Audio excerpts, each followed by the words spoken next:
Bonjour, bonjour, bon après-midi, chers spectateurs. J'espère que vous allez bien. Moi, je vais très bien. J'ai encore juste la voix un peu groggy, mais à part ça, je vais très bien. Merci de nous rejoindre à cette 10e édition de Spotlight. Le temps passe, il passe et on ne s'en rend pas compte. Donc, je suis très ravie d'être là aujourd'hui, d'être connectée à vous. Avec vous ce dimanche pour notre 10e édition de Spotlight. Aujourd'hui, nous avons un invité particulier. Nous avons un invité spécial. Comme tous les autres invités, toutes les personnes qui sont passées à notre plateau de Spotlight, vraiment, l'invité d'aujourd'hui a le profil parfait qui justifie la création de Spotlight. En fait, c'est vraiment pour pouvoir partager ce genre de success story que Spotlight est né. Pour cette 10e édition, on s'est aventuré dans le domaine de l'agribusiness en Afrique ou l'agrobusiness en Afrique. Comment se lancer dans l'agriculture, dans l'agrobusiness en Afrique? Quelle est l'importance de l'agriculture pour nous, Africains, et pour notre continent? Et comment devenir agripreneur? Donc, c'est pour répondre à toutes ces questions cet après-midi que nous avons invité Loïc Kamwa, parce qu'il s'agit de lui. Il viendra aujourd'hui, tout à l'heure, quand nous allons l'introduire, nous parler de son parcours. Il viendra nous parler des difficultés qu'il a rencontrées dans le domaine. Déjà, il faut savoir que Loïc Kamwa est un entrepreneur dans le domaine de l'agriculture, dans le domaine de l'élevage et de la restauration. Donc, c'est un entrepreneur 3 dimensions. Et aujourd'hui, il viendra donc, comme j'ai dit, partager son expérience avec nous. Et je pense que quel que soit le domaine dans lequel on se trouve, quels que soient nos différents profils, ce que nous allons partager aujourd'hui, le moment que nous allons partager aujourd'hui avec Loïc sera vraiment très riche en informations. Et je vais vous prier, chers spectateurs, vraiment de partager ce live. Merci déjà à toutes les personnes qui jusqu'ici nous soutiennent. Merci également pour tous vos messages de soutien qu'on reçoit en inbox. Ça fait énormément plaisir et ça nous conforte encore vraiment dans l'idée que ce que nous sommes en train de faire est quelque chose qui apporte un plus à la communauté. Pour les personnes qui nous suivent depuis un moment, vous commencez à connaître la politique, la philosophie de Spotlight. Mais pour les nouvelles personnes qui sont avec nous aujourd'hui, je vais le rappeler. Alors, Spotlight est une émission qui est axée sur l'entrepreneuriat. Et chaque dimanche, nous invitons un entrepreneur que nous mettons sous nos projecteurs. Nous sommes convaincus, en fait, que nous avons besoin dans notre communauté de plus de modèles. Et nous voulons justement, à travers Spotlight, créer ces rôles modèles pour pouvoir inspirer et motiver la jeunesse africaine à l'entrepreneuriat, parce que l'entrepreneuriat, c'est un des piliers majeurs du développement de l'Afrique. Donc, faites-moi un coucou, je vois quelques personnes connectées. Dites-nous d'où vous nous suivez, ce serait bien. Et également, partagez, taguez vos amis et likez également. Alors, je fais un rapide coucou à quelques personnes. Vraiment, dites-nous d'où, écrivez-nous, ne soyez pas, comment on dit, timide. Écrivez-nous, dites-nous d'où vous nous suivez et puis voilà. Je pense qu'on va passer un très bon moment ensemble avec Loïc. Coucou Tatiana, bienvenue, merci de nous rejoindre. Coucou Raïssa, bon après-midi, merci de nous rejoindre. Ok, donc je ne vais pas vous faire attendre plus longtemps, je vais introduire Loïc.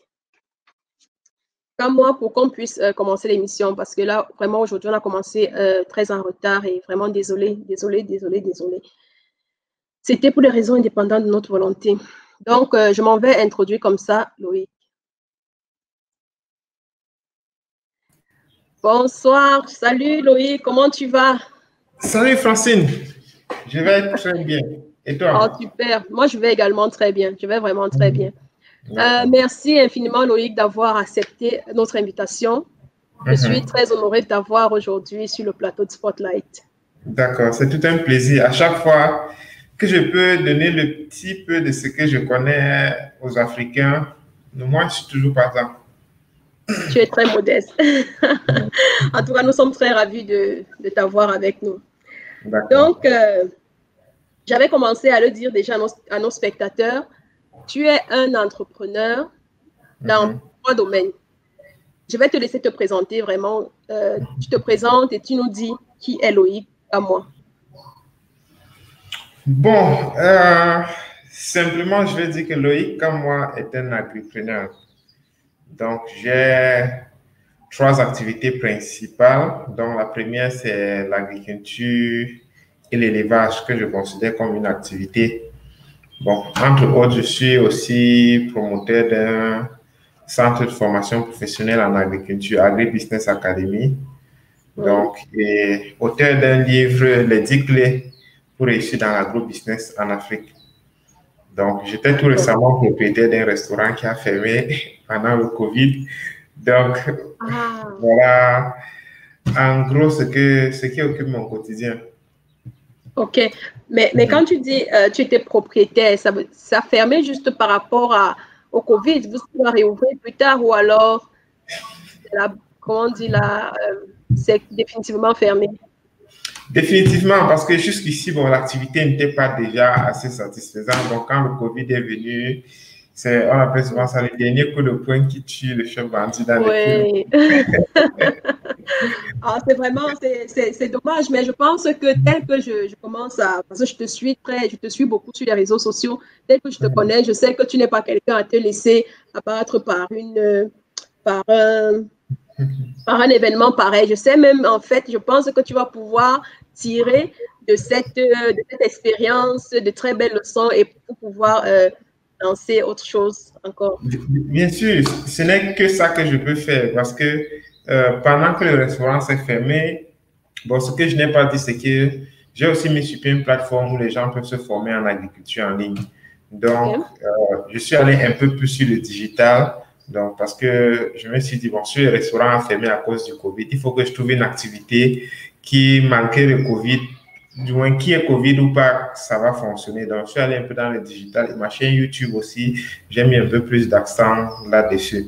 Donc, tout en espérant que les choses iront mieux. Ouais, je pense que ça va aller mieux. Ça va aller mieux. D'accord. Comme on dit, après la pluie, le beau temps. Donc, Certainement. alors, euh, tu es un jeune Camerounais, Loïc, Mhm, et tu as fait des études supérieures au Cameroun. mhm, Et après, tu es allé poursuivre tes études aux États-Unis. mhm. Et puis, tu t'es décidé à rentrer. C'est vraiment quelque chose de très rare. Comment ça se fait? Pendant que plusieurs, des milliers de personnes, de milliers d'Africains rêvent de traverser et de se retrouver en Europe ou aux États-Unis, toi, tu viens et après, tu décides de rentrer. Pourquoi? Qu'est-ce qui a motivé ta décision? Bon, déjà, je le dis, pour facilement quitter le Cameroun, aller en Europe ou aux États-Unis et rentrer, il faut avoir pris la décision de rentrer avant d'être parti. OK. Donc, si tu dis, je vais arriver en Allemagne ou bien je vais arriver aux États-Unis avant de voir si je peux rentrer, il y a de fortes chances que tu ne rentres pas. Donc, il faut qu'avant d'être parti, que tu te sois D'accord. dit, comme je pars là, c'est pour revenir. Et il faut te fixer une date. Tu te OK. dis, après un an, après 2 ans ou après 3 ans, je rentre. Donc, ça, c'était la première chose qui m'a permis de rentrer facilement. Mhm. La deuxième aussi, c'est qu'il y a une citation de Nissi French qui dit qu'à la fin de sa vie, les choses qu'on regrette le plus, ce sont les choses qu'on aurait dû faire et non les choses qu'on a accomplies. Donc, OK. D'accord. j'étais bien passionné par l'entrepreneuriat en Afrique et je ne voulais pas rester aux États-Unis me poser la question de savoir, bon, qu'est-ce qui devait arriver si j'étais au Cameroun et puis passer tout le temps dans le regret. Je me suis dit, bon, je Oui. rentre. Ce qui va arriver, va arriver. Au moins, je n'aurais pas regretté parce que j'aurais essayé tellement de choses. Oui. Oui. Tu Donc, auras vécu ta vie pleinement, vraiment, oui. Exactement. Donc, aujourd'hui, je suis plutôt comblé de ce que je fais. Donc, la troisième raison aussi, c'est ayant vécu les deux environnements, le Cameroun et les États-Unis, et ayant déjà ce mindset d'entrepreneur, j'ai compris que là-bas, on a déjà presque tout fait. Or, ici en OK. Afrique, tout est encore à Yeah. refaire. Exactement, Donc, oui, ce qui me effectivement. plaît même encore le plus ici, c'est le secteur informel des choses. Donc, là-bas, tout ce que tu fais, tu ne peux pas fuir les taxes ou quoi que ce soit. Donc, ici en Afrique, on a encore la possibilité de commencer très bas, de pouvoir ne même pas payer les taxes pendant 3 ou 5 ans. Bref, il y a encore tellement d'opportunités lorsqu'on a vécu ces deux environnements. Donc, voilà les raisons pour lesquelles je suis rentré facilement au Cameroun, pour ne pas dire en Afrique, pour devenir entrepreneur. D'accord. Tout à l'heure, tu parlais du secteur informel. Tu n'es pas en train de... Ce n'est pas illégal. Je veux dire, toi qui as l'expérience du terrain, ce n'est pas illégal de fonctionner ainsi? Non.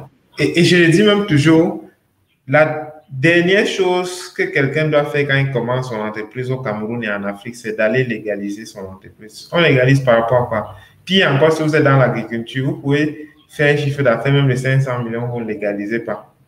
Personne ne va jamais venir vous poser la question pourquoi vous n'avez pas légalisé votre entreprise. OK. Donc, parce que légaliser une entreprise veut dire que tu te déclares déjà au fisc, il faut que chaque mois tu aies déclaré, il faut que chaque année tu fasses la DSF, il faut commencer à payer les impôts sur le bail et tout ça. Donc, ce sont les choses que lorsqu'on commence, on n'est pas encore obligé. Et un des avantages aussi, mon restaurant que j'ai fait par exemple, pour préparer, il y avait certains mets traditionnels qu'on faisait au feu de bois, il y avait d'autres qu'on faisait au gaz. Mais pour ouvrir un restaurant aux États-Unis ou en Europe, il y aura tellement de restrictions qu'il faut respecter. Oh, il ne doit pas avoir le cafard, tout doit être propre, il faut respecter ceci, il faut respecter cela. Or, en Afrique, on peut encore se permettre ce jonglage-là. Je ne dis pas qu'il faut servir la malbouffe aux gens, mais au moins, on a encore cette autorisation de commencer avec le plus petit moyen possible pour pouvoir grandir. Comme ça, quand les choses vont s'améliorer et on va dire, bon, maintenant, voilà le standard que tous les restaurants doivent avoir, on aura déjà assez de moyens pour pouvoir respecter ces standards. D'accord. Donc, si je comprends bien, tu conseilles aux personnes qui veulent se lancer au Cameroun. Bon, je pense que tu parles du cas du Cameroun. Et de l'Afrique en général, parce que c'est presque le même système, surtout dans l'Afrique francophone. OK. Donc, ces personnes peuvent commencer leur activité vraiment, commencer à grandir et une fois qu'ils ont une base plus ou moins solide, ils peuvent enregistrer leur entreprise. Exactement. Bon, bah, ça c'est... Merci pour le conseil. Moi, je ne savais pas que c'est une information que je viens d'avoir. Alors, il y a quelques personnes qui nous ont rejoints. Merci à toutes les personnes qui nous rejoignent. Merci d'être avec nous. Bienvenue. Et il y a Pierre Ngama, Pierre qui était un de nos invités également sur le plateau de Spotlight. Je suis très ravie que tu sois connecté aujourd'hui, Pierre. Merci d'être là. Donc, il nous dit merci pour l'émission et surtout autant que tu investis. Bravo pour l'initiative et aussi à toute ton équipe. Pierre Célestin Ngama depuis Berlin. Bienvenue à toi, Pierre. Bienvenue. Alors, aujourd'hui, on a dit, aujourd'hui, nous sommes vraiment, on va se concentrer sur l'agribusiness. Donc, tu es un entrepreneur, comme j'ai dit, 3 dimensions. Peut-être même déjà multidimension parce que certainement tu as d'autres activités que tu fais que dont je ne suis pas au courant. Exactement. Mais aujourd'hui, on va se concentrer vraiment sur l'agriculture, sur l'agribusiness. Alors, pourquoi est-ce que tu as choisi l'agriculture? Je veux dire, il y a beaucoup d'autres domaines dans lesquels on peut se lancer au Cameroun et en Afrique. Pourquoi tu as choisi particulièrement de lancer dans l'agriculture? Qu'est-ce qui a motivé ta décision? La première, c'est l'argent. OK. Parce que je ne sais pas, j'ai su très tôt que l'agriculture rend beaucoup riche. Donc, et je me suis dit, si je veux être riche, il faut que je me lance. Parce que pendant mon cours de leadership à l'université, mon enseignant, c'était Paul Kamoni Fokam, qui est l'homme le plus riche de l'Afrique francophone. Donc, du coup, je connais. Quand je me voyais, la seule question qui me passait à la tête, c'est qu'est-ce que le pêche a bien pu faire pour devenir aussi riche? Donc, Mais je toi, tu te voulais, posais déjà des questions très profondes étant étudiant. Hein? C'est très rare. voilà. Donc, je voulais être comme lui, sinon plus que lui. Et je me suis dit, quel est un domaine porteur en Afrique qui ne va pas être saturé avec le temps? Donc, je me suis porté vers l'agriculture. Et aussi parce que j'aime bien travailler comme je suis habillé là. Donc, être frais Relax. quand... Oui, Exactement. simplement. Et aussi, je compte m'installer dans l'industrie agroalimentaire, mais je me suis dit, bon, l'industrie, ça demande beaucoup de moyens. Donc, si je dois me lancer avant d'être industriel, il faut que je produise d'abord. Donc, c'est pour ça que je me suis lancé dans l'agriculture. Mhm. Mhm. OK. Wow. Mais tout à l'heure, tu as dit, j'ai remarqué déjà, j'ai l'impression que tu as vraiment commencé très tôt. Tu avais déjà, étant très jeune encore, un mindset d'entrepreneur. Comment ça se fait? Ça te sort d'où? On ne naît pas avec ce genre de mindset-là. Comment ça se fait? Oui, c'est vrai quand même. Et justement, le déclic s'est passé à l'université. Je crois que je devais avoir 20 ou 21 ans. Mhm. Donc, c'est à partir de ce moment que je me suis dit, tiens, il faut que j'essaie de faire quelque chose. Et on avait souvent une blague qu'on faisait entre étudiants quand certains s'exclamaient, ils disaient, waouh, mais Paul Foucault, il est riche. Hein. Et puis on disait, bon, voilà, mais ça, quand il cherchait l'argent, ton père lui cherchait les femmes. Voilà maintenant le résultat. Et puis je me suis dit, vraiment, faut pas que demain soit en train de dire ça à mes enfants. Il faut que très tôt, je puisse commencer à tracer mon avenir. Donc, Exactement. je pense que ce qui m'a aussi beaucoup encouragé, c'est que je suis issu d'une famille d'entrepreneurs. Donc, mon père, Ah, lui, était dans la construction, le bâtiment et travaux publics. oui. Donc, et même tous mes autres oncles, presque tout le monde est à son propre compte. Donc, j'étais un peu comme prédestiné à devenir entrepreneur. Donc, je pense que c'est un peu ça qui m'a motivé. Surtout que lorsque vous êtes dans une famille où on encourage plutôt ces initiatives, Hmm. c'est plutôt quelque chose qui favorise le parcours d'entrepreneur. Mhm. Mhm. Ah, bah, c'est vrai que c'est une chance, c'est une aubaine de pouvoir de naître dans une famille pareille. Mais tout le Exact. monde, oui, parce que tout le monde n'a malheureusement pas la chance d'avoir des parents entrepreneurs. Et bien que moi, par exemple, ma maman également, elle est entrepreneur, mais Mhm. jusqu'à très tard, vraiment, je veux dire, jusqu'à il y a peut-être 5 ans, que j'ai vraiment Mhm. réalisé que ma maman est entrepreneur. C'était Oui. toujours plus. Au Cameroun, la conception, c'est OK, ce sont les petits métiers. Si tu ne travailles pas dans la Mhm. fonction publique, tu as raté ta vie. Exact. Donc, Exact. ça fait qu'on grandit avec on grandit dans la manne, mais on ne se rend même pas compte, en fait, que on a déjà ce potentiel en Mhm. soi, ou alors on a déjà été éduqué dans ce genre d'atmosphère. Mais pour Mhm. quelqu'un, dis-moi, pour quelqu'un qui n'a pas euh, nécessairement grandi dans un environnement où les parents étaient déjà entrepreneurs et qui veut Mhm. se lancer, est-ce que tu penses que c'est possible? Ou alors ce n'est que l'entrepreneuriat est juste réservé à une classe de personnes? Non, non, non, je ne pense pas qu'il y a des gens qui sont nés entrepreneurs, qui sont prédestinés. Tout le OK. monde peut le devenir, mais sauf que c'est un parcours qui est super difficile et super stressant aussi. Donc, D'accord. l'une des choses qui m'a beaucoup encouragé, c'est la lecture. Donc, si tu regardes derrière moi, là, tu vas voir, il y a les livres et ils sont Oui. aussi pleins dans la moelle supérieure parce que euh, je lis un livre par semaine parce que je me dis, il faut tout le temps apprendre. Donc, et Oui. plus on lit, plus on se rend compte à quel point on est ignorant. Donc, ça, c'est aussi l'une des choses qui m'a beaucoup changé de mindset. Maintenant, pour quelqu'un qui veut entreprendre, peut-être qui n'a pas une famille de background entrepreneur, pour moi, Mhm. l'important, c'est de s'entourer des entrepreneurs. Oui, oui. La loi des moyens dit qu'on est la moyenne des 5 personnes avec qui on passe le plus de son temps. Donc, si vous passez le temps avec des gens qui sont salariés, ils vous diront tous les avantages qu'il y a à devenir salarié. Pourtant, si vous passez le temps avec des entrepreneurs, ils vous diront aussi ces avantages.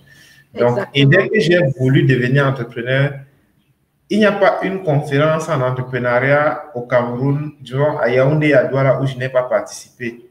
que ce soit 10 000, 5 000, 15 000, 20 000, j'étais toujours, parce que je savais que, bon, si je dois un jour demander conseil à un entrepreneur, s'il est, par exemple, guest speaker dans un événement, il faut absolument que je fasse ces événements-là. Donc, j'y allais, et c'était de manière naturelle. Je ne demandais pas l'argent à mes parents pour le faire. Donc, sauf que, pour ceux qui sont dans les familles où il n'y a pas les entrepreneurs, il faut vraiment que ce soit, en anglais, on dit from within, de l'intérieur, que ce désir de devenir entrepreneur. Parce que si vous le faites juste parce que, bon, c'est devenu à la mode où tout le monde est CEO, tout le monde veut être entrepreneur, non, ça ne va pas marcher. Oui, il faut vraiment que ça vienne de l'intérieur, que vous sentez que vous voulez faire de la différence avec ce que vous êtes en train de faire. Donc, pour moi, ce sera possible parce que il y a justement des jeunes qui sont venus me voir et qui me disent, Loïc, il y a des parents qui ont été cadres de grandes entreprises, maman a été ceci, et puis on refuse que je devienne entrepreneur. Donc, pour moi, j'ai compris très tôt, au lieu de chercher à ce que l'enfant devienne cadre d'une entreprise, il faut plutôt, en tant que parent, encourager l'enfant à devenir propriétaire d'entreprise. Pour moi, c'est encore mieux. Parce que lorsqu'on travaille à un poste, à la minute où vous n'êtes plus là, on vous remplace. Donc, lorsque vous avez bâti une entreprise, même, voilà, que vous laissez à vos enfants.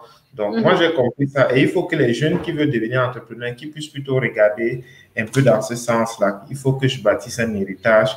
Il faut que mes parents, qui sont en train de vivre sur une pension alimentaire, que moi, dans quelques années, ma vieillesse puisse être plus heureuse, que je sois peut-être dans un jet privé. Donc, il faut quelque chose de plus grand que soi pour qu'on puisse facilement s'en sortir en entrepreneuriat. J'adore ton mindset. Et justement, dans l'émission, j'avais prévu une partie où on parlerait de mindset, mais là, on est déjà en plein dedans. Mais de toute façon, on va revenir dessus. D'accord. On va revenir dessus. J'aimerais qu'on continue avec les questions qui concernent vraiment l'agriculture. Alors, tu t'es lancé dans l'agriculture. Je suppose que ça n'a pas été... bien que tu viennes d'une famille d'entrepreneurs, ça n'a pas été aisé. Qu'est-ce que tu as rencontré comme difficulté dans ce domaine? Bon, la première difficulté quand je commençais, c'était le choix de ce que je devais faire. Parce que dans la tête, je savais que, oui, l'agriculture, c'est quelque chose de très lucratif, mais qu'est-ce que je cultive? Donc, il a fallu que je fasse plusieurs essais. J'ai fait le piment, j'ai fait le poivron, j'ai fait le bananier, plantain, le maïs et tout ça. Donc, et à la fin, j'ai choisi le maïs. Donc, tu comprends directement que toutes les autres choses que j'ai laissées sont les investissements qui sont ouverts encore. Exactement, qui sont encore ouverts. Oui. Donc, la deuxième difficulté que j'ai eue, c'était dans les tout débuts, c'était la mécanisation parce que tout se faisait encore manuellement, c'était très compliqué de pouvoir s'en sortir. Et la troisième, c'était l'accessibilité des semences, parce qu'au Cameroun, c'est encore un énorme problème. Donc, les semences de qualité, c'est pas évident. Donc, du coup, quand on fait cette campagne, on ne sait pas où est-ce qu'on va prendre les semences pour la prochaine campagne. Donc, voilà, entre autres, les difficultés que j'ai eues au début. Bon, une autre difficulté, c'est que j'ai voulu travailler avec le gouvernement. Mais j'ai plus perdu que gagné. C'est pour ça que je recommande aux gens, quand ils lancent des projets agricoles, vraiment, règle numéro 1, oubliez que le gouvernement existe. Et règle numéro 2, se souvenir de la règle numéro 1. Donc, parce que sinon, on perd beaucoup de temps, beaucoup d'énergie et beaucoup d'argent sans rien recevoir en retour. D'accord. Mais c'est quand même, moi, je voudrais penser que le gouvernement, justement, accompagne, aide même, a même envie que les gens entreprennent, se lancent dans l'entrepreneuriat et ils sont là et mettent des moyens à disposition des entrepreneurs pour les aider. Ce n'est vraiment pas le cas? Je ne veux pas être celui qui parle mal du gouvernement, mais ce n'est pas le cas. Du moins pour ma part, parce que les gouvernements en Afrique, je ne vais pas parler du cas du Cameroun, les gouvernements n'ont pas la notion de temps. Parce que il y a des projets sur lesquels j'ai déposé des dossiers et puis après 2 ans, on n'a pas de financement parce que quand vous allez le voir, bon, le coordinateur, il est parti au Japon, il revient dans 2 mois. Pour eux, 2 mois, c'est comme si c'était 2 semaines. Quand tu reviens, tu te dis, bon, il faut monter le dossier, il revient dans 1 mois. 1 mois, c'est comme si c'était 1 jour. Donc, il faut si on veut seulement les attendre pour lancer le projet, peut-être après 5 ans, on n'aura même pas lancé le projet. Donc, du coup, quand on veut faire les choses, vraiment, on fait selon les oublis. On se lance, oui. Et après, si ces moyens arrivent, tant mieux, ça sera toujours un plus. Mais sinon, Exactement. ça ne sera pas un frein à notre activité. Exactement. Bon, une dernière difficulté aussi, c'est la variation des prix sur le marché. Les produits agricoles au Cameroun, ça bouge plus que la bourse de New York. Donc, si vous n'êtes pas très Et c'est dû attentif, à quoi? exactement. Donc, une fois, j'ai voulu vendre le maïs, j'ai négocié avec un client, je crois qu'on était à 170 francs le kilo. OK. Le temps que je trouve la voiture pour qu'on aille le livrer, ça fait 2 jours. Donc, et en OK. arrivant, le maïs avait perdu 10 francs. Il me dit, bon, moi, je te paye sur le prix du marché. Je lui dis, mais tu me payes au prix où on s'est entendu. Il me dit, mais entre-temps, le prix a changé. Donc, du coup, on était obligé de trouver un juste milieu. Je dis, bon, toi, tu payes 5 francs, moi, je paye 5 francs. Oui. Donc, c'est une difficulté. Et c'est ça qui m'a permis maintenant de me lancer dans l'élevage parce que, au lieu de souffrir avec mon maïs tout le temps, si moi-même je le transforme pour nourrir les animaux, je suis encore plus gagnant. Ah, d'accord. Oui, là, ça fait que tu as plus de flexibilité puisque ce que tu ne vas peut-être pas écouler, tu pourras Mhm. transformer pour ton élevage. Ouais. Tu vois, ça, c'est Exact. aussi un des inconvénients du secteur informel. C'est vrai que ça, il y a Mhm. les avantages du secteur informel, mais il y a Mhm. également des inconvénients parce que les contrats se font de gré à gré. Il Exact. n'y a pas de, il n'y a pas de contrat signé. Donc, Mhm. voilà. Mhm. Et pour quelqu'un qui n'a pas d'argent, tu vas dire, OK, est-ce que, voilà, justement, tu as parlé des difficultés que tu as rencontrées, mais tu n'as pas parlé des difficultés financières. Est-ce que tu n'as pas rencontré des difficultés financières pendant que tu te lançais? Ou alors, comment tu as fait? Si oui, comment tu as fait Mhm. pour remédier à ça? Bon, j'ai rencontré et j'en rencontre encore jusqu'à la minute où nous sommes en train de parler. OK. Mais sauf que pour moi, la difficulté financière ne doit pas être une raison de ne pas continuer ou encore de commencer. Mhm. Donc, moi, à chaque fois que j'ai des difficultés financières, j'ai toujours trouvé un moyen pour pouvoir contourner ça. Oui. Donc, je prends un exemple. Euh, une des difficultés financières que j'ai, par exemple, eues, c'était la main-d'œuvre qui était très élevée. Donc, ce que je D'accord. fais, c'est que je laisse, comme je ne peux pas encore mécaniser mon champ, par exemple, donc je leur dis, OK, bon, voilà ce qu'on va faire. Vous allez peut-être souffrir que je ne vous paye pas le salaire pendant 2 ou 3 mois, mais pendant ces 3 mois, le prix du maïs peut-être va augmenter de 50 francs sur le kilo. Donc là, après ces 2 mois, je vous paye et puis l'entreprise s'en sort aussi. Donc, OK. autre chose, c'est que parfois, je m'en vais, à la fin, j'ai eu 2 ou 3 clients avec qui je travaille plutôt bien. Donc, parfois, quand j'ai des difficultés, je leur dis, voilà, j'ai le maïs en stock. Alors, pour pouvoir gérer ma difficulté, vous me faites une avance sur les produits que je vais vous vendre. Et puis, le moment venu, je viens vous livrer. Donc, ça, c'est un peu comme ça que moi, je gère au quotidien pour pouvoir m'en sortir. Mais à chaque fois qu'il y a une difficulté, je me dis toujours comment est-ce que je résous cette difficulté-là. Oui, Parce oui. que même ceux qui ont les milliards, eux aussi, ils ont les problèmes d'argent. Oui, Donc, chacun à son niveau. exactement. Donc, à chaque fois, on trouve toujours des moyens de contournement pour s'en sortir. Oui, oui. Et, euh, et quelqu'un qui veut se lancer, est-ce que quelqu'un qui veut se lancer et qui n'a pas automatiquement les moyens nécessaires, est-ce que Mhm. tu conseillerais de prendre un crédit bancaire, par exemple? Au Cameroun, comment ça se passe? Parce que ici, je sais Mhm. comment, mais au Cameroun, comment ça se passe avec le crédit? Est-ce que tu conseillerais à quelqu'un qui veut se lancer dans son Mhm. activité de prendre un crédit dès le départ? Non. Non? Le crédit sert à booster une activité et non à démarrer une activité. OK. Parce que le travail de la banque, c'est de vendre l'argent. Et pour que tu prennes l'argent et que tu rembourses facilement, il faut que tu mettes pour booster une activité dont tu es déjà sûr qu'il fonctionne. Oui. Donc, je prends un exemple. Tu as commencé pendant 2 ans, 3 ans une activité, tu as fait un chiffre d'affaires de peut-être 50 millions, et puis tu te rends Mhm. compte peut-être que le marché est très grandissant, tu as besoin d'argent pour booster ton activité. C'est là que tu fais appel à un crédit bancaire. Et même D'accord. jusque-là, il faut savoir quel type de crédit.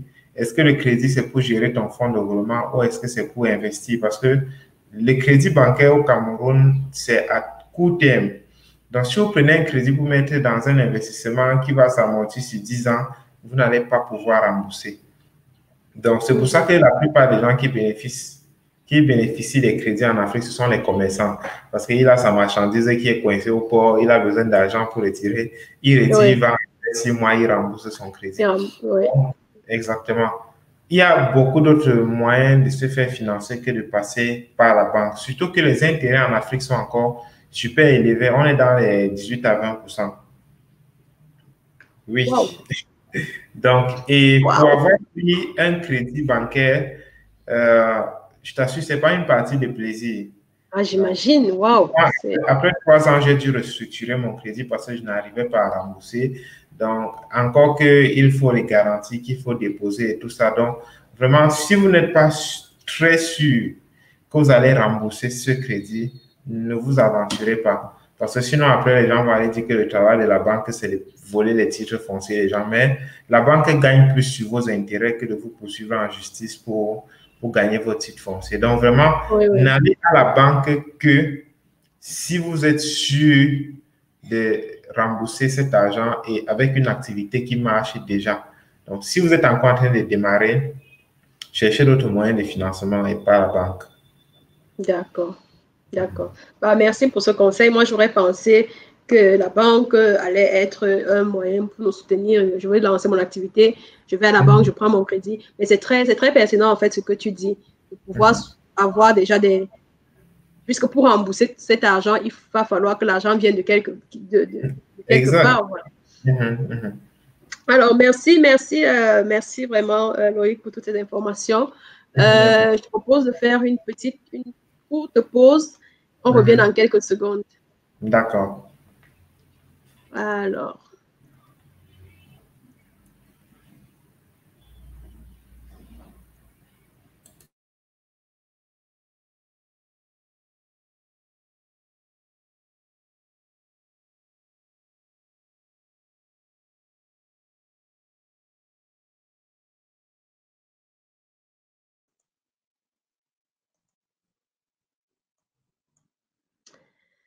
Alors, nous sommes de retour. Je voulais juste prendre un petit moment pour présenter un de nos partenaires qui fait dans la construction des sites Internet. Donc, si vous avez des besoins en construction de sites Internet, vos sites e-commerce, la conception de vos flyers et logos, et même les montages vidéo, nous avons contacté Bopé Network.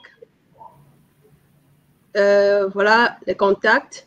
Et puis, vous serez vraiment satisfait. Les prix sont très bons et on travaille ensemble en ce moment et vraiment, n'hésitez pas. Alors, maintenant, Loïc, j'aimerais qu'on prenne des questions. Un instant, je vais voir si on a quelques questions de nos spectateurs.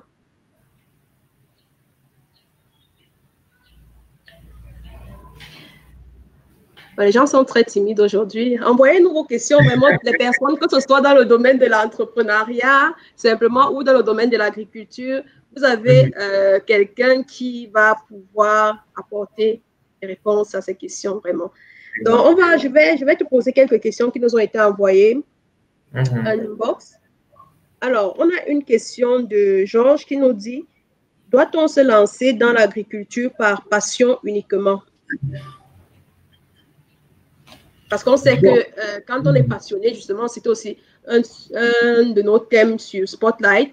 Quand on est passionné par quelque chose, on trouve la motivation nécessaire pour pouvoir surmonter les difficultés qu'on rencontre au quotidien. Donc, la personne veut savoir, est-ce qu'on doit se lancer dans l'agriculture par passion uniquement? Je ne dirais pas par passion uniquement, mais au-delà de la passion, il faut que cette passion soit rentabilisée. OK. Donc, mais déjà par passion. Oui, déjà par passion. Parce que, mais au-delà de la passion, il y a un terme que j'aime plus, c'est par devoir. Ah, OK.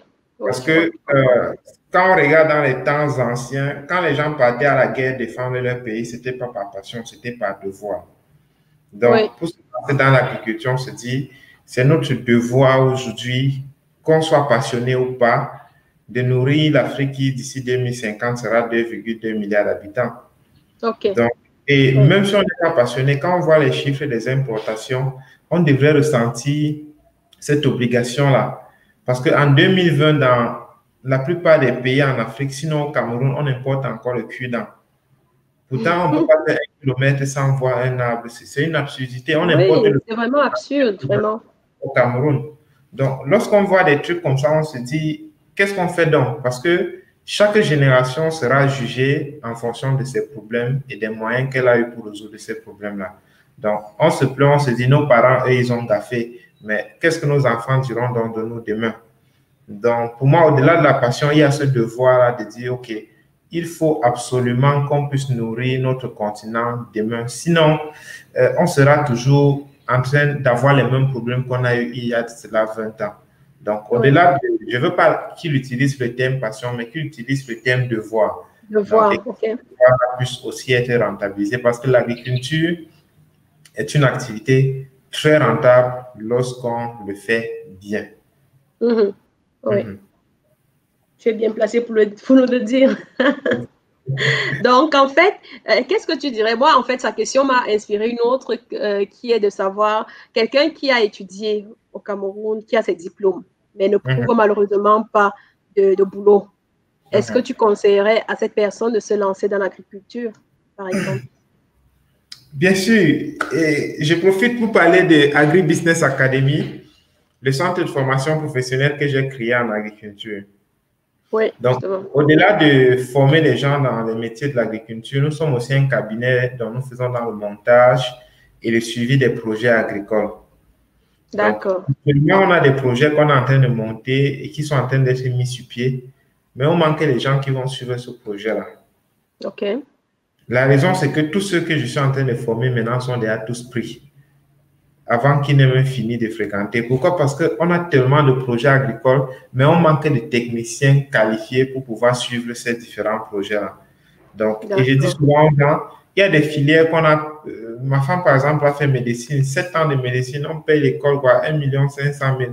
Après, on ne trouve pas le travail. Pourtant, l'agriculture, je vois aucune école d'agriculture, on va te mettre 1 million l'année.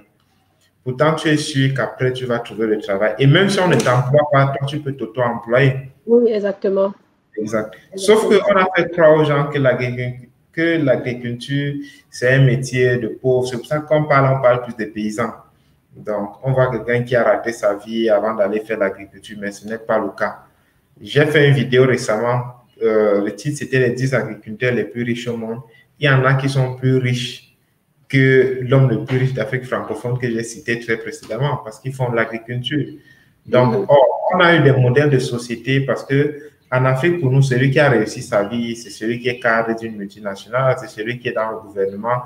Donc, et on ne fait pas comprendre aux gens qu'il y a de l'opportunité dans l'agriculture. Surtout que c'est un métier sale. Beaucoup de gens font ça à l'informel. Et puis, la seule personne qui connaît que l'activité est rentable, c'est lui et son banquier. Oui, exactement. Oui, puisqu'on ne voit pas, ce n'est pas en veste et cravate que tu vas aller dans le champ cultiver. Voilà, exactement. Donc, pour moi, si quelqu'un a fait l'école et qui n'a pas trouvé le travail, vraiment qu'il vienne se former à Agri-Business Academy, il va trouver le travail. OK, d'accord. On va revenir justement, j'ai prévu une partie un peu plus tard dans l'émission où tu vas nous parler de ton école, de ton centre de formation et de la plateforme de formation que tu as également mise en ligne. On va également parler de ton livre. Donc, alors, on a une autre question qui nous a été envoyée, mais je vais prendre d'abord une question d'un spectateur. Il s'agit de Vianney Brian qui dit salut, comment trouver des semences qui ne sont pas génétiquement modifiées? Bon, déjà, il faut comprendre que l'État camerounais particulièrement a interdit l'importation des semences OGM. Donc, il y a peu de chances qu'on puisse retrouver ça sur le marché camerounais. Donc, maintenant, si vous êtes dans un pays où on a autorisé ça, autant mieux dire à votre sémencier que vous ne voulez pas les semences qui sont génétiquement modifiées. OK. Donc, au Cameroun, en fait, on n'a pas ce problème. Oui, au Cameroun, on n'a pas ce problème. D'accord. Jenny, j'espère que tu as la réponse à ta question. On va continuer avec les questions qui nous ont été envoyées.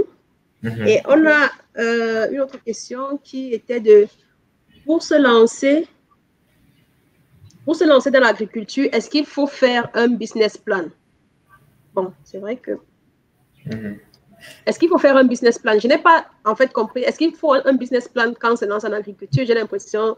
C'est toi l'expert, donc réponds. Non, quand on commence un projet, le business plan ne sert à rien. OK. Le meilleur moment pour rédiger un business plan, c'est quand on a au moins 2 à 3 ans d'expérience active dans une activité. Parce que si vous voulez vous lancer dans l'agriculture au début et vous faites un business plan, vous connaissez qu'est-ce qui marche, qu'est-ce qui ne marche pas. Tout ça, ce sera que des spéculations. Okay. Maintenant, le seul moment où vous pouvez faire un business plan, c'est si vous avez l'aide de quelqu'un qui est déjà dans le domaine et qui vous donne tous les prix, toutes les quantités, et vous dit ce qui marche, vous dit ce qui marche oui, pas. Je vois. Okay. Mais vous-même, vous voulez faire un business plan, ça ne marche pas. Donc, c'est pour ça que, après plusieurs années dans l'agriculture, je me suis dit, bon, s'il y a des gens qui veulent faire leur projet agricole, moi, je peux monter leur projet parce que j'ai déjà les prix, j'ai déjà les fournisseurs, je connais ce qui marche, je sais ce qui marche. L'expérience est oui. Voilà, donc c'est cette expérience que j'ai traduite dans le business plan. Mais lorsqu'on vient de commencer, pour moi, c'est pas... Et même jusqu'ici, le business plan, pour quelqu'un qui débute et qui n'a pas assez les moyens, ça ne devrait pas dépasser 5 pages. OK. Oui, il faut juste avoir les grandes lignes de ce qu'on veut faire. Parce que si on veut faire les prévisions, on veut introduire les frais de téléphone, parfois il va falloir mettre le bureau, mettre l'assistant, mettre les frais de transport, et ceci. On va voir qu'il faut tellement pour commencer le projet. Et parfois, ça peut décourager. Exactement. Parfois, quand on commence, on se dit, bon, j'ai mes 500 000, je commence, au fur et à mesure, je mets 200 000, je mets 300 000. À la fin, on va voir qu'on a investi 5 millions, alors qu'au départ, on n'avait pas ces 5 millions-là. OK. Wow.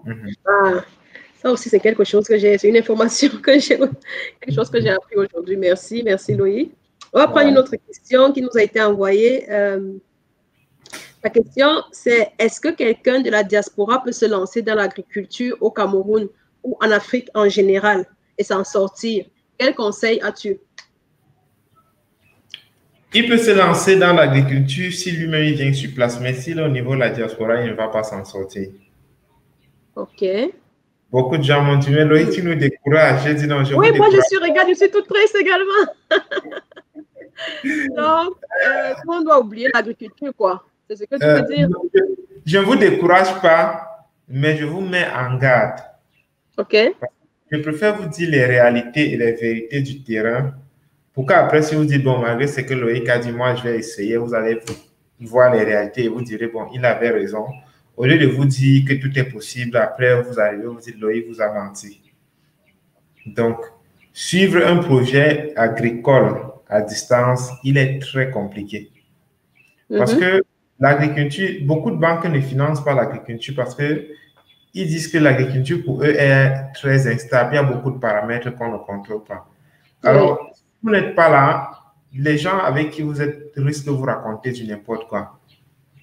Et l'avantage même d'être là, c'est qu'aujourd'hui, je travaille avec des ingénieurs agronomes, mais je vous assure, ce n'est pas toujours évident de leur confier des choses. Parce qu'il faut toujours être derrière et vous dire non, il faut faire ceci, bien qu'ils soient allés dans une école d'ingénierie. L'autre piège aussi, c'est que quand on confie un projet, peut-être un membre de la famille, beaucoup de gens, 70% des membres de nos familles, savent que les gens qui sont au niveau de la diaspora ont beaucoup d'argent. Donc, lorsque tu mets quelqu'un sur un projet, il ne se soucie pas beaucoup de la rentabilité. Il ne sait pas que là-bas, tu fais 4, 5, 6 travaux pour pouvoir économiser. Pour financer ça. Exactement. Donc, du coup, il ne prend même pas ta chose au sérieux. Donc, quand tu es là toi-même, tu as quand même la garantie que si le projet échoue, ce n'est pas parce qu'on a été négligent quelque part. Donc, il est important d'être là pour suivre son projet. Les gens disent souvent que bon, moi, je veux faire un scénario. Je lance mon projet, quand ça commence à mordre, je déménage, je viens m'installer au Cameroun. Pourtant, c'est le contraire qui peut être fait.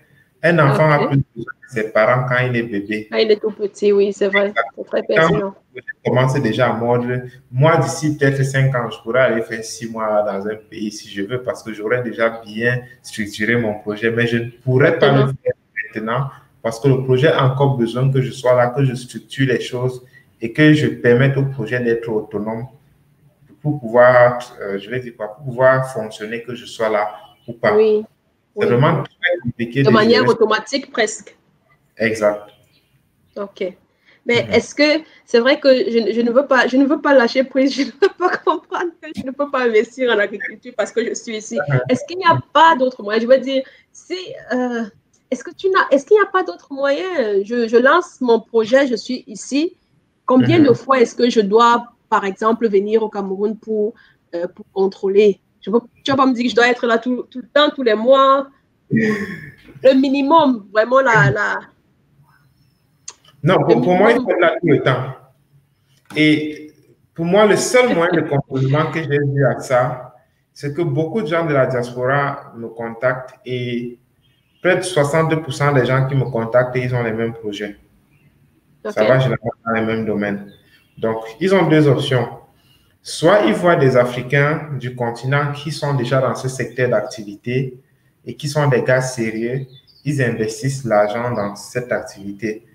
Donc, moi, je veux faire dans les poulets, toi, tu veux faire dans les poulets. Au lieu de faire tes 1000 poulets, tel pas fait ses 1000 poulets, on met l'argent ensemble sur un site, on fait 3000 En fait, poulets. d'accord.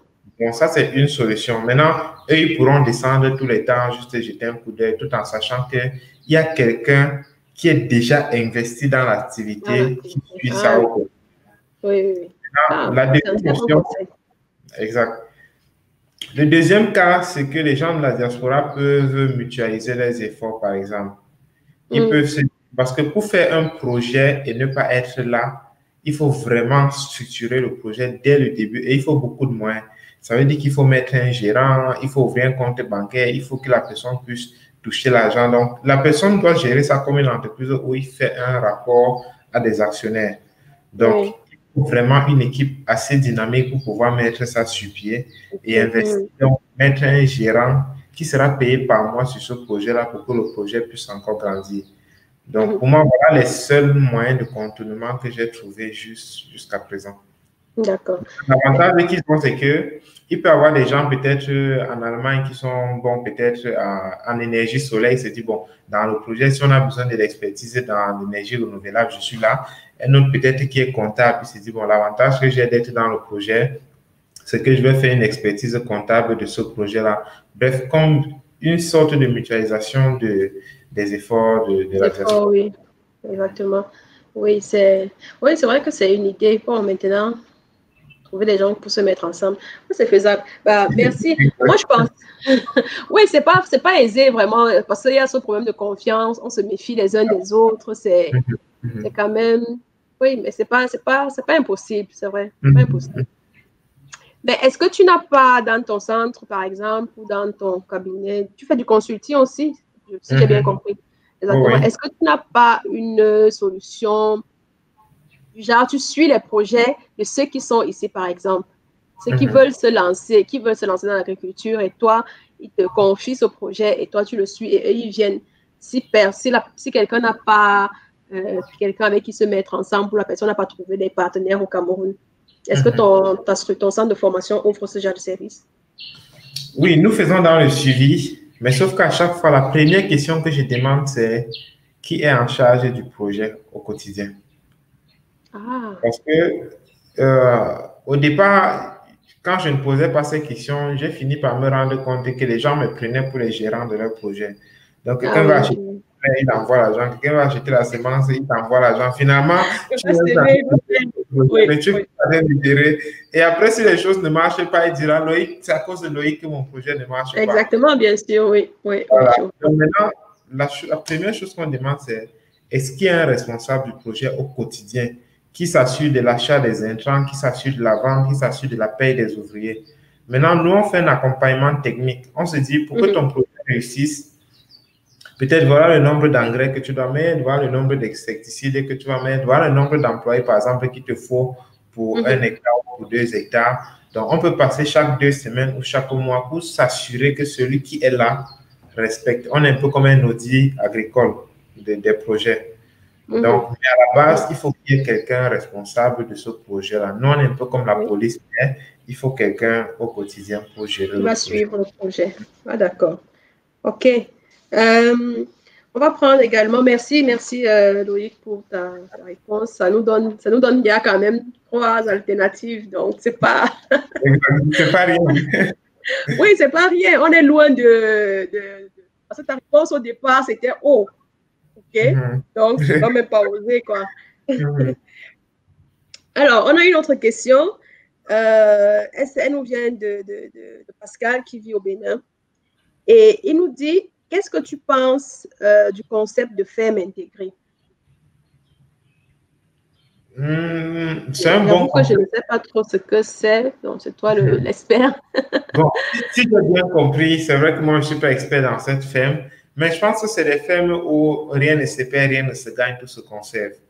Donc, par exemple, on produit le porc, on utilise les excréments de porc pour produire peut-être du biogaz. Après, on recueille ces excréments pour faire les produits maraîchers et on fait ces produits maraîchers. Peut-être on produit du maïs pour encore nourrir les porcs. Donc, c'est un peu ça, ce qu'on appelle les fermes intégrées.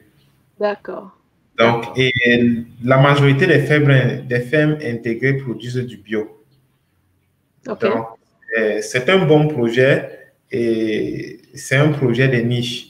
Parce qu'en Afrique, tu trouveras encore peu de personnes qui, en achetant la tomate, demandent qui a produit ça, le taux de pesticides et tout ça. On n'est pas encore chaud regardant. Donc, s'il doit faire ce projet, il doit vraiment chercher des clients haut de gamme qui sont soucieux de leur santé, de ce qu'ils mangent, pour pouvoir les satisfaire. Mais c'est un projet qui est tout aussi rentable parce que il y en a aujourd'hui qui sont beaucoup soucieux de qu'est-ce que je mange, est-ce qu'il y a des pesticides. Si c'est du bio, il y a des gens qui sont prêts à mettre le prix là-dessus. Donc, c'est un projet qui est tout aussi intéressant et il faut juste qu'il essaie de bien organiser ça. D'accord. Est-ce qu'il y a des projets similaires déjà au Cameroun? Tu as une idée? Oui, il y a un projet similaire déjà dans le littoral que je connais. Donc, mais jusqu'ici, c'est le seul au Cameroun que j'ai vu qui est déjà mis en place. C'est vrai qu'il y a un monsieur aussi qui est en train de faire ça sur la route de l'Est. Donc, pour le moment, ce sont les deux que je connais pour le cas du Cameroun. Donc, c'est encore une niche ouverte au Cameroun. Bien sûr. Moi, je pense qu'il y a même il y a beaucoup de choses à faire. Et je comprends bien maintenant, je comprends vraiment bien pourquoi est-ce que tu as décidé de quitter les États-Unis pour venir en Afrique, parce qu'il y a tellement à faire. C'est comme un terrain vierge encore, il y a tellement à faire. Et l'avantage même de faire cette ferme intégrée, c'est que derrière, il y a l'opportunité d'avoir un business d'écotourisme. Donc, il y a des gens qui peuvent venir, ils n'ont jamais vu le biogaz, ils veulent voir. Il y a des gens qui peuvent venir parce qu'ils veulent voir comment on élève les poulets, qui veulent voir comment on élève les chèvres dans la nature et tout ça. Donc, tout ça, c'est toujours un autre business derrière le business qui peut... Ok, je vois. Oui. Oui, effectivement, parce que j'ai regardé une émission sur l'agriculture où on organisait même des bootcamps où les gens venaient pour un petit séjour sur le site et pouvaient s'essayer à plusieurs activités. Ah, mais c'est très intéressant. C'est vraiment très intéressant. Ben, merci Loïc. Je pense que maintenant on va passer parce que j'aimerais que tu nous parles vraiment de ton centre de formation. On va y revenir tout de suite. Je vais rapidement passer du côté de nos spectateurs pour voir si on a des questions ou des remarques. Oh, merci Pierre. Je vais répondre à ça plus tard.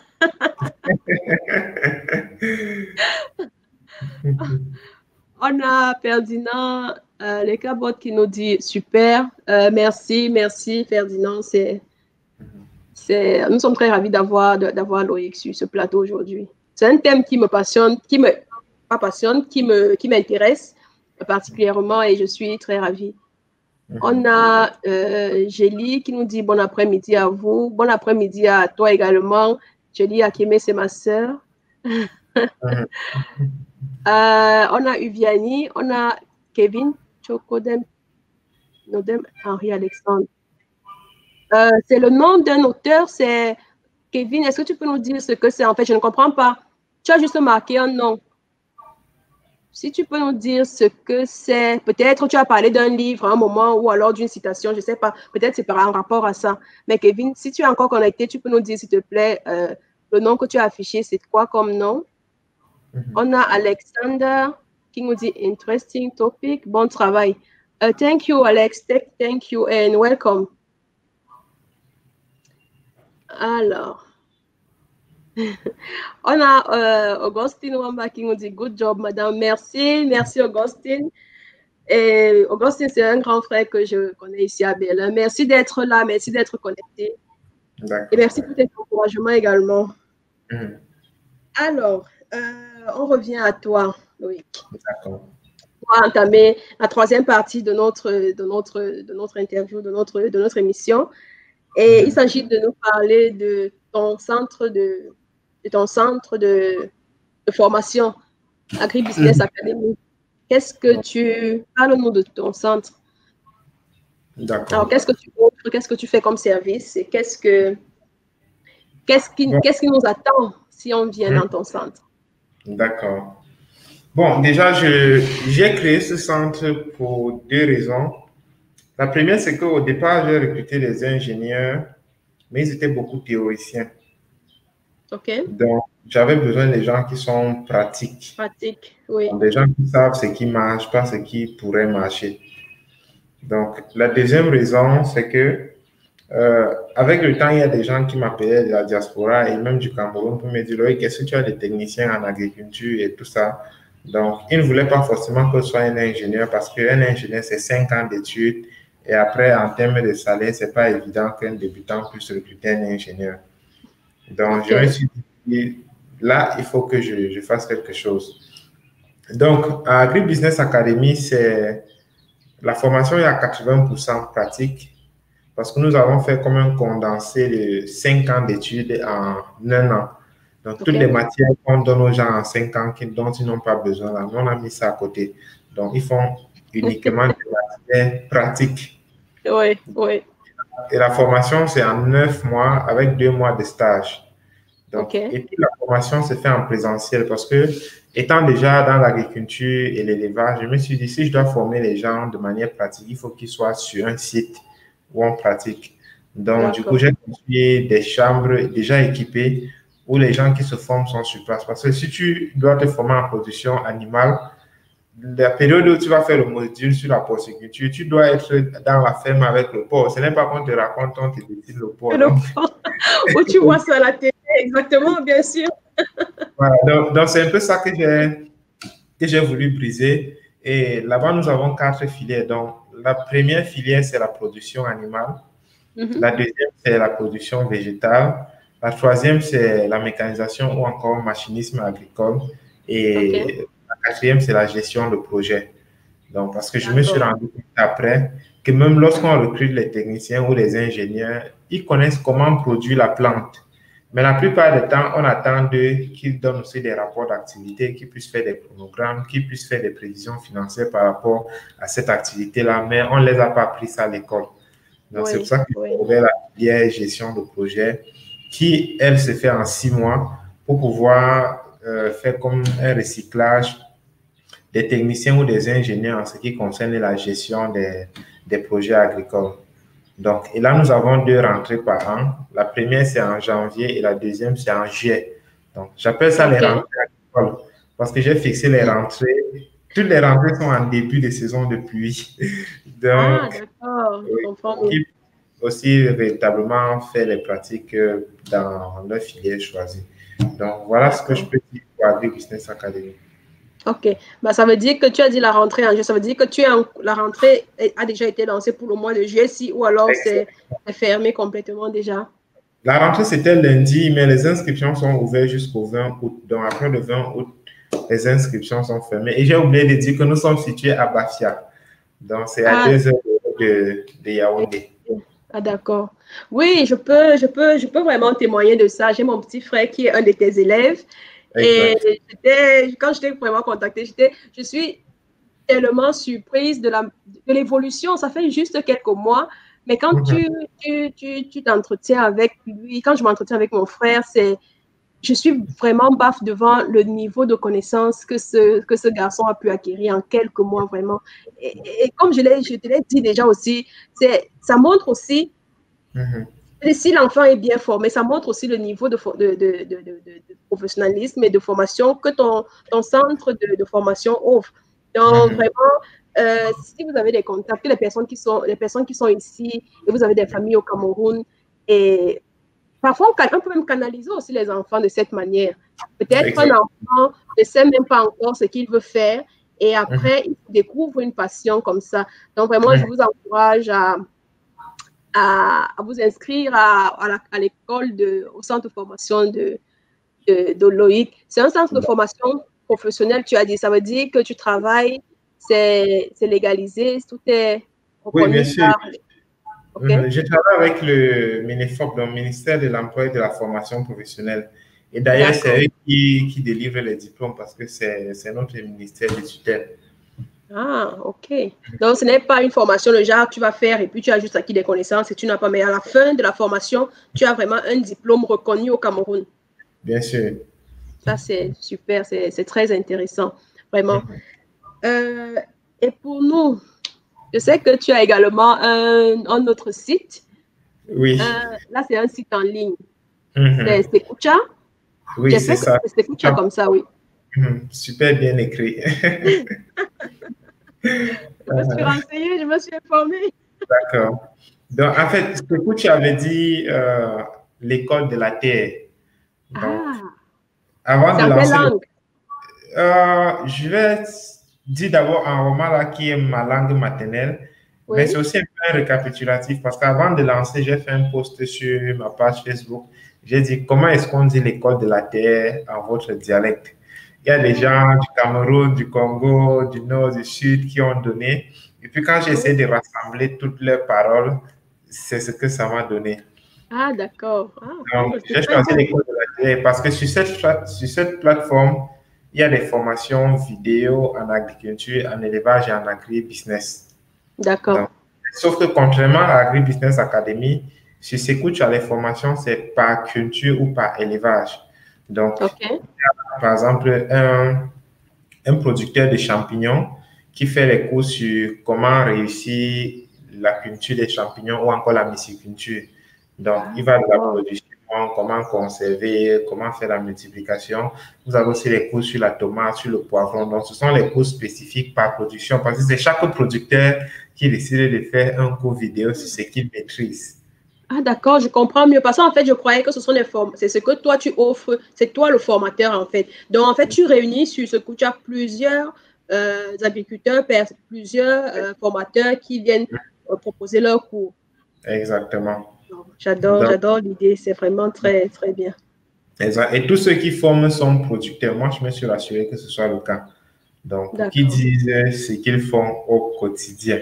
Et non disent ce qu'ils ont lu dans les livres. Exact, ce qu'ils ont lu dans les livres. Donc, au-delà de ça aussi, sur Secours, on a les guides pratiques en agriculture et en élevage qui ont été faits par ces mêmes gens. Parce que à la fin, il faut quand même qu'il y ait des documents. Et beaucoup de gens ont dit, bon, moi, j'ai fini la formation. Si je veux me lancer, j'aurais besoin de combien? Donc, on a prévu une partie financière à la fin de ces guides pratiques-là qui permet d'avoir une idée sur ce dont on aura besoin si on veut investir dans le projet pour lequel on a suivi la formation. D'accord. Ah, mais ça, c'est très intéressant. Ça veut dire qu'à partir d'ici, déjà, on peut choisir un domaine et puis apprendre avant de rentrer au Cameroun, implémenter. Oui, exact. La plateforme, elle est évolutive. Donc, d'ici la fin de cette année, il y aura des possibilités d'interagir. Donc, tu suis un cours, tu poses des questions à l'enseignant. Donc, ce sera un peu plus bien. Et on va ouvrir la plateforme à l'Afrique entière. Donc, on aura des cours de plusieurs cultures venant de partout en Afrique. Donc, restez connectés. Ouais, il y a beaucoup de bonnes choses. Oui, vraiment, tu as une très grande vision et j'adore vraiment ce genre de... Comme je l'ai dit dès le départ, avec Loïc aujourd'hui, vraiment, je crois que chacun va tirer son épingle du jeu. Chacun va tirer au moins une information utile, mais vraiment utile, quel que soit le domaine dans lequel on s'est lancé, quoi. Loïc, je sais également que tu as écrit un livre. Tu as écrit un livre qui est 10 clés pour réussir dans l'agro-business en Afrique. Alors, pourquoi tu as voulu écrire un livre? Pourquoi tu as choisi d'écrire un livre? Bon, parce que déjà, avant de me lancer dans l'agriculture, comme je t'ai dit, je lisais et je lis beaucoup. Donc, et j'ai lu dans tellement de domaines, mais je n'ai pas trouvé de livres concernant le business de l'agriculture, l'agro-business. Donc, du coup, j'ai fait beaucoup d'erreurs quand j'ai commencé.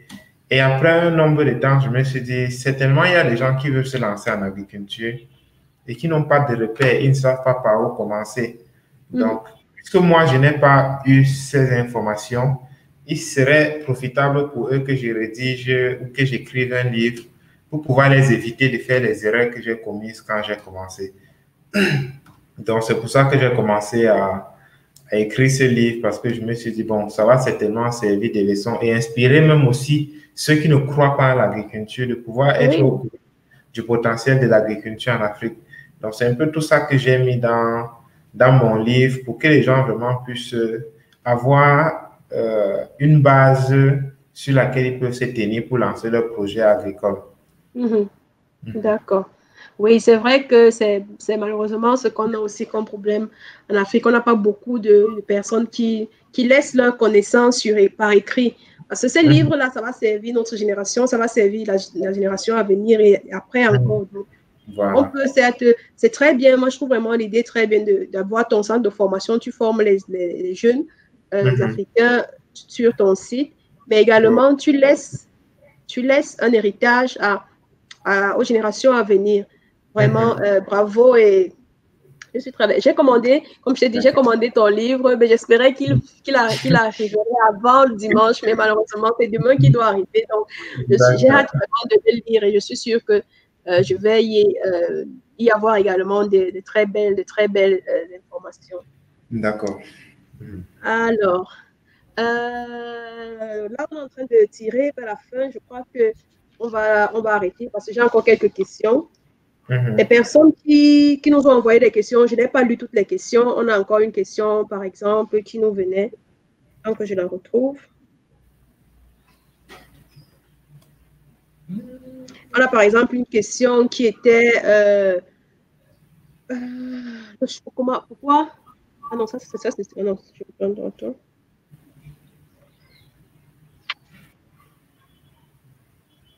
Ah oui, qui concernait par exemple le type de culture. Et une autre question qui était avec quelle culture est-ce qu'on peut prospérer dans l'agriculture? Mais on ne pourra pas malheureusement répondre à toutes les questions. Ce qu'on va faire, ce sera que les personnes qui ont encore des questions, je pense qu'on peut prendre rapidement juste quelques interventions des personnes qui sont connectées. Et après, on va clôturer l'émission. Alors, on a Nguesser Raciste qui dit bravo, monsieur Kamoa. Avec vous, on a besoin. Avec vous, on a bon espoir pour l'Afrique. C'est exactement de quoi on a besoin en Afrique et dans plusieurs autres domaines. Effectivement. Ou alors, qu'est-ce que tu penses? Non, je pense que il y a de l'espoir à cause de moi, mais c'est important qu'on puisse avoir cet espoir-là. Donc, parce que beaucoup de jeunes ont arrêté de croire en l'Afrique. Et j'ai bien été choqué aux États-Unis, quand je discutais avec beaucoup de gens, des Blancs, ils me disaient, mon fils est au Nigeria, mon fils est au Ghana, mon fils est dans tel pays. Donc, des Blancs qui sont plus au courant des opportunités en Afrique plus que les Africains. Donc, je sais pas, il a mis son nom, il a écrit un truc bizarre là. C'est tout un plaisir pour moi de pouvoir partager ça, tout en espérant que ça va pousser un bon nombre d'Africains à venir créer ce boom-là. D'accord. On a Gianni qui demande, est-il possible d'envoyer les adolescents se former dans ton site? L'âge limite, c'est 18 ans. Donc, moins de 18 ans, ce n'est pas autorisé sur le site. Moins de 18 ans, OK. Oui. Okay. D'accord. Merci, Vianney. Donc, si tu as ton frère, qui n'a pas encore 18 ans, il va falloir attendre encore un peu. Exact. On a Desega Ganou qui dit, je viens juste d'arriver, bon dimanche. Bon dimanche à toi également, Ganou. et bienvenue. Il y aura le replay, toutes les personnes qui n'ont pas suivi l'émission en direct, il y aura le replay sur notre page et sur notre page YouTube également. D'accord. Voilà. Donc, nous sommes, on est vraiment au terme. On va devoir clôturer cette émission parce que je ne veux pas non plus abuser de ton temps. Donc, avant de se séparer, avant qu'on se sépare, j'aimerais, il y a une partie qu'on attend, que moi particulièrement, j'attends toujours avec beaucoup d'excitation. C'est les cadeaux. Non, c'est une coutume en Spotlight. Nos invités offrent des cadeaux à notre communauté. Donc, qu'est-ce que tu as prévu comme cadeau à notre communauté? D'accord. Bon, le cadeau que j'offre, c'est une formation au choix de celui qui recevra ce cadeau sur Secocha. Donc, il va aller sur la plateforme, il regarde la culture ou le cours qui lui plaît. Wow. Donc, il me fait signe, on lui donne un accès pour qu'il se forme gratuitement. Donc, et lorsqu'il a accès à ce cours, je crois que c'est sur 6 mois ou 1 an, donc il peut venir revoir le cours à chaque fois qu'il en a envie. Wow, wow, wow, wow. Merci, merci vraiment, merci infiniment. Attends, non, mais ça commence à être, ça c'est quelque chose qui m'intéresse. C'est quelque chose qui m'intéresse personnellement. Mais il ne faut pas prendre le cadeau de quelqu'un, il faut lui donner le cadeau. Franchement, c'est vrai qu'il y a quelqu'un, je crois il y a 2 semaines, qui disait qu'on va venir choco chez moi, mais j'ai envie de dire que je vais choco moi-même pour avoir ce cadeau. Wow, ça veut dire que tu offres une formation à une personne. La formation est au choix. Est au choix, oui. Donc, la personne va sur Secocha et la personne choisit le domaine dans lequel il veut se former et la personne aura accès gratuitement à cette formation. Exact. Sur le site, il y a un numéro de service client à l'extrémité gauche en haut de l'écran. Donc, il n'a qu'à contacter le service client. Donc, il dit qu'il vient de la part de Spotlight et qu'il a qu'il a un cadeau. Ou encore, tu lui envoies mon numéro pour que je puisse voir avec l'équipe technique comment on va faire pour lui ouvrir ses accès. C'est ce que j'allais dire en fait, parce que on a plusieurs personnes qui sont connectées là maintenant. et tout le monde, je suis sûre qu'il y a beaucoup de personnes qui sont intéressées par le cadeau. Moi, je suis intéressée par le cadeau et vraiment en backstage, il faudra qu'on discute encore parce que c'est pas fait. C'est pas fait. Je veux le cadeau. Je veux le cadeau également. Je veux le cadeau. Donc, ce qu'on va faire, c'est que la personne, comme on le fait déjà depuis quelques semaines, les personnes intéressées vont envoyer un mail, vont nous envoyer un mail à Bratesmine. On va publier le nom notre adresse email. Vous nous envoyez un mail et on va tirer au sort. Vraiment, c'est les mêmes chances pour tout le monde. On ne va pas, parce que si on envoie les gens directement chez toi, ça sera peut-être le premier venu qui sera servi, mais j'aimerais également aussi, je pense que peut-être c'est aussi, oui, je pense qu'on va faire ça comme ça. Parce que la semaine dernière, par exemple, pour le cadeau de notre invité dernier, on a une remarque qui était du genre, ah, mais ce serait bien de récompenser aussi les personnes qui vous suivent depuis et tout.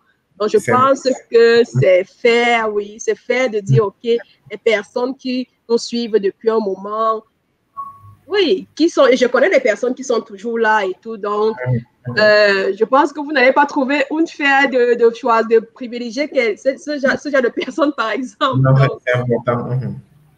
Justement, donc les personnes, et justement, Loïc a une page Facebook également où vous pouvez le suivre. Je n'ai pas, j'ai bien avoué devant tout le monde que je n'ai pas préparé ça. Non, mais c'est pas grave. Mes pages, mon nom, Loïc Kamoa. Justement, ta page Facebook, c'est Loïc Kamoa. Et ta page YouTube également. Ton site YouTube, c'est également Loïc Kamoa. Donc, vous pouvez, franchement, je ne peux que vous conseiller de vous abonner sur ces différentes chaînes parce que vous allez encore apprendre plus. Tu publies régulièrement des vidéos. Moi, je suis déjà une fan. Je suis une fan, je suis tes vidéos tout le temps et j'adore vraiment beaucoup ce que tu fais. Merci, vraiment, merci infiniment. n'y a pas de quoi, Francine. Pour ton cadeau, merci. Alors, on a également une autre tradition qui est de parrainer des personnes.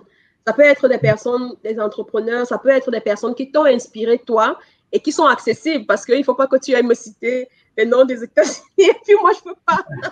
Et puis moi, je ne peux pas avoir accès à eux pour les inviter à Spotlight. Donc, les personnes à qui on a accès, que je pourrais inviter pour Spotlight, les personnes que tu veux parrainer. 3 à 5 personnes. Bon, c'est vrai que le tout premier que j'aime bien de son parcours, parce que c'est un grand frère avec qui je discute tous les jours aussi, c'est Thierry Niamen qui a les industries Tanti. Donc, c'est quelqu'un de très impressionnant. Son parcours est super motivant et il est très ouvert aussi. OK. Donc, côté agriculture, il y a Roland Formundam qui fait beaucoup de bonnes choses avec l'agriculture sous serre. Donc, je vais t'envoyer là tout à l'heure là par Facebook. Bon, je connais aussi beaucoup de gens, mais qui veulent plutôt rester privés. Hein.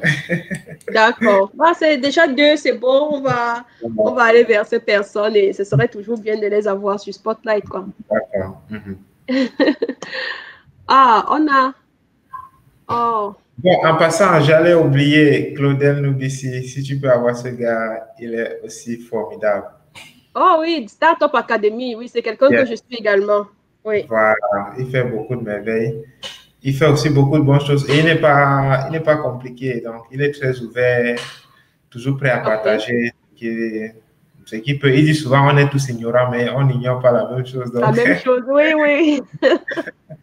D'accord. Merci pour cette personne. On a vraiment besoin, comme je l'ai dit au départ, de plus de personnes pour motiver, parce qu'on a besoin de modèles. Et on s'identifie mieux aux personnes qui sont comme nous, qui nous ressemblent, qui ont fait des choses, qui connaissent l'environnement dans lequel on a grandi, l'environnement dans lequel on vit. Et je pense que ce sera vraiment ce sera un réel plaisir d'avoir ces personnes sur Spotlight. Je vais me charger d'aller les contacter, de les inviter. Merci pour les recommandations. On a beaucoup de réactions par rapport à ton cadeau. On a Charlotte Guy qui dit merci pour ce cadeau. Vraiment, Charlotte, oui, c'est un cadeau magnifique. Et je suis jalouse, je veux un cadeau pareil.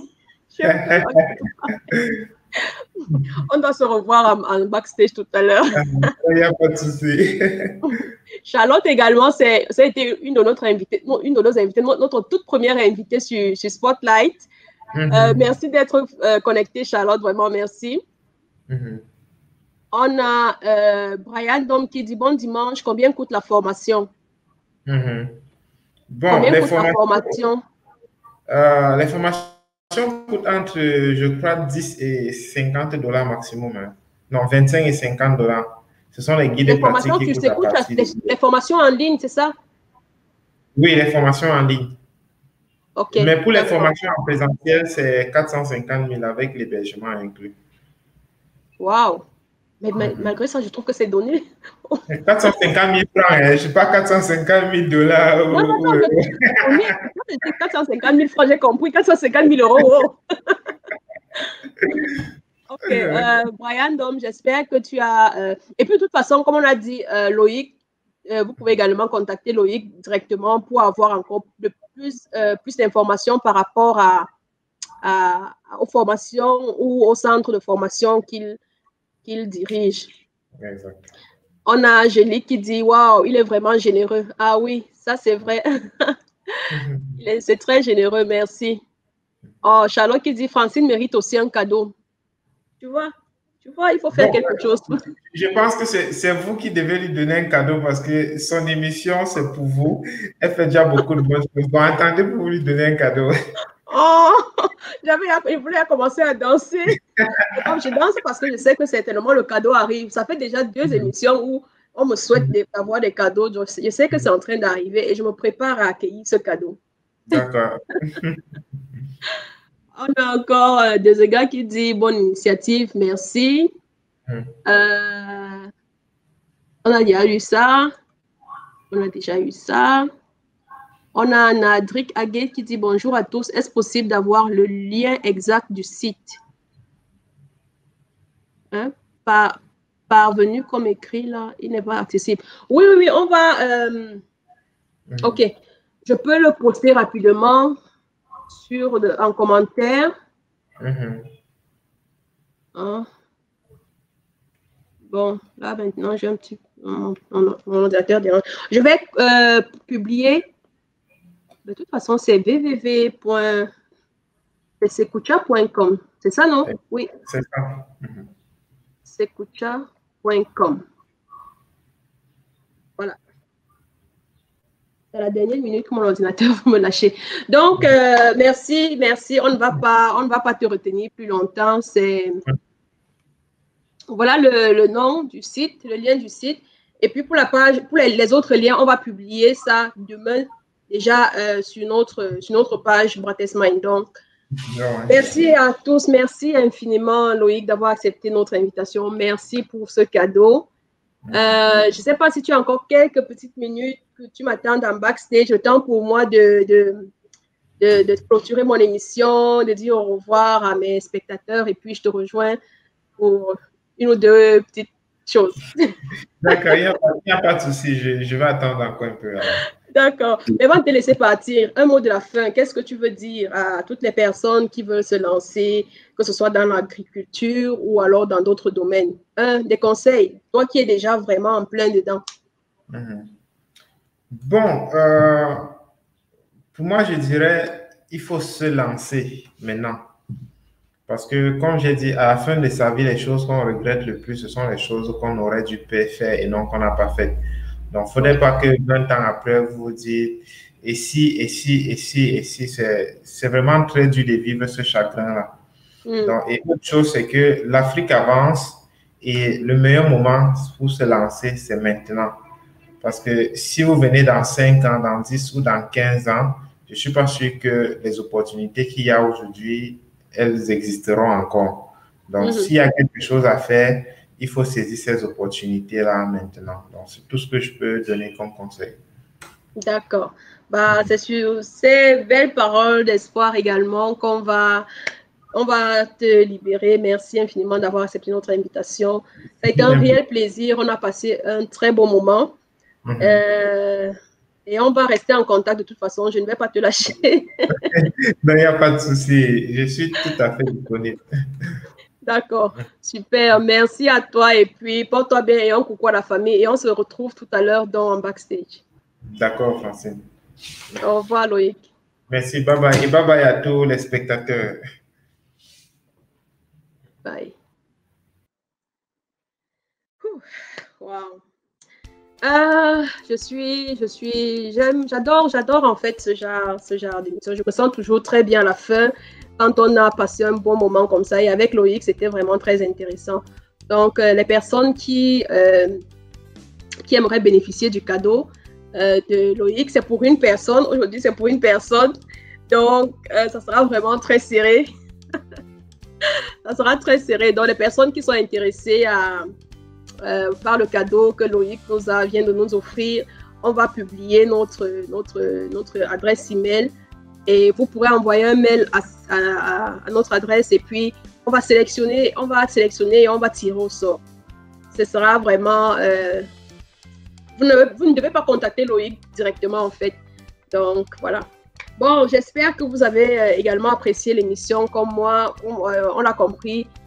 L'agri-business, l'agro-business, le business de l'agriculture en Afrique, c'est encore un domaine pratiquement vierge et comme vous l'avez entendu de la bouche de Loïc, il encourage beaucoup de personnes à se lancer. N'hésitez pas et le fait de maintenant, n'attendez pas demain, n'attendez pas 10 ans, 5 ans pour le faire. Lancez-vous maintenant parce que les opportunités, c'est maintenant et il faut les saisir.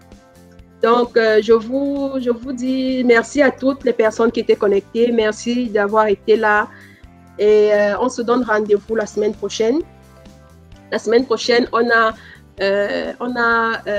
recevoir Steve Komonye. Steve Komonye, c'est le président de la FAOKI. La FAOKI, c'est l'Association des ingénieurs et informaticiens camerounais en Allemagne. Donc, on aura le plaisir de recevoir le Big Prési, comme je l'appelle.